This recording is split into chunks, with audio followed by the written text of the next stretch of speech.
Hello all, this is Ankita and today we are going to learn about the Algonquin Round Table.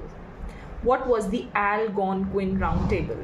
The Algonquin Round Table was an informal group of American writers, critics, actors and intellectuals who met regularly for lunch in the 1920s at the Algonquin Hotel in New York city.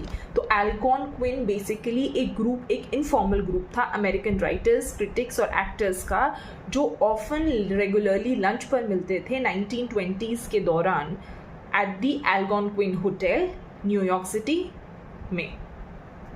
They became famous for their sharp wit, satire and humorous discussions about literature, theatre and politics.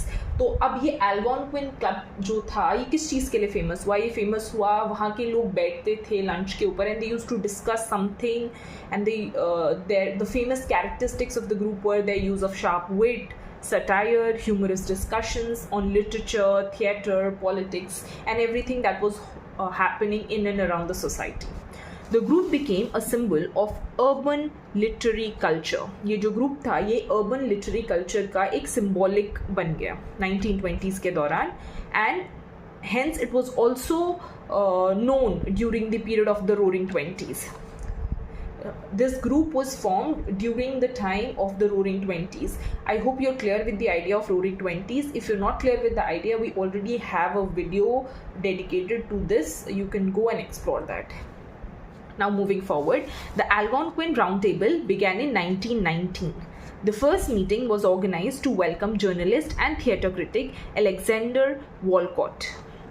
जो हमारा पहला meeting 1919 में conduct की गई थी और वो conduct की गई थी जर्नलिस्ट और थिएटर क्रिटिक अलेक्जेंडर वॉलकॉट को इंट्रोड्यूस करने के लिए या वेलकम करने के लिए, because he had returned back from war reporting. क्योंकि वो वॉर रिपोर्टिंग से वापस आए थे, उनको वेलकम करने के लिए पहली बार एल्गोनक्विन राउंड टेबल पे हम लोग मिले थे.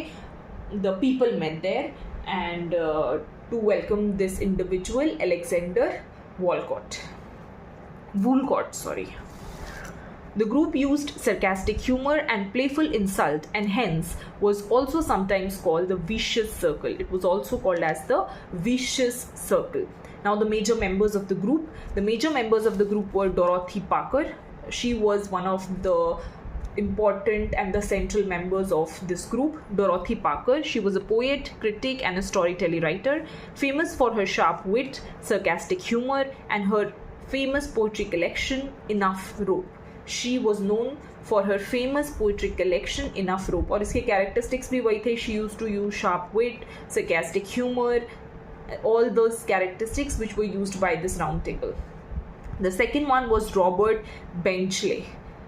He was a Hollywood screenwriter and an actor. He's known for his humorous essays and film appearances. इसने बहुत सारी Hollywood films में भी काम किया है. Now moving forward, the other individuals who were the part were George S. Kaufman. He was a playwright, director and one of the most successful American dramatists of the 20th century. The fourth one is Edna Ferber. She won Pulitzer Prize for fiction for her novel So Big. Edna Ferber जो थी वो भी इसी group की part थी और उसने Pulitzer prize जीता है अपने फिक्शन सो बिग के लिए. She was an important member of the group. The next one is Franklin P. Adams, newspaper columnist, played an important role in bringing literary discussion into journalism.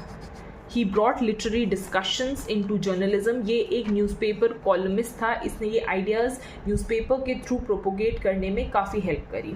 Next one was Heywood Broun. Then was Harpo Marx. Harpo Marx was a member of the famous comedy team Marx Brothers. I hope the 7 members are clear who these members were, what were their important contributions in the club or in the round table. Now, the historical context to this round table. The Algonquin round table flourished during the Roaring Twenties.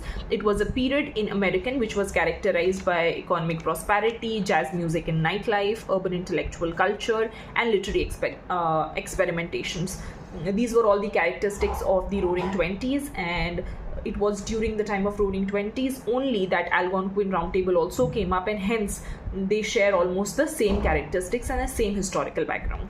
The witty and sophisticated style of the Roundtable perfectly reflected the modern cultural atmosphere. तो इसका जो witty sophisticated style था वो कहीं ना कहीं हमारा modern cultural atmosphere की तरफ रिफ्लेक्ट कर रहा था. Now looking at different characteristics of the group, the key characteristics of the round table were intellectual humor. They were very intellectual people who used to sit together and discuss on various issues. The members were known for quick wit and clever one-liners. Tone of the group was satirical in nature. Then the literary influence. Many members wrote popular magazines such as the Vanity Fair and the New Yorker. These were the two very important magazines associated with this roundtable. You should be clear and you should remember the name of these two magazines. Then it also influenced the American theatre and journalism. Members of the group were deeply connected with the Broadway theatre, with newspaper journalism and American humor writing. These three were important forms. The Broadway theatre was important theatre during this time period. There was newspaper journalism, and people used to present their ideas through journals and through columns, and there were American humor writing. The group showed the importance of literary communication and intellectual discussions. The group was a symbol of wit, creativity, intellectual conversations in the 1920s. I hope this idea of the Algonquin Roundtable, why was it formed, how was it formed, what was the purpose, it shared the times with the Roaring Twenties, the historical background, the important members of the group, who was a member of the group who won the Pulitzer Prize, or who was a member who was a part of the famous comedy club. All of these things are very clear to you. Thank you.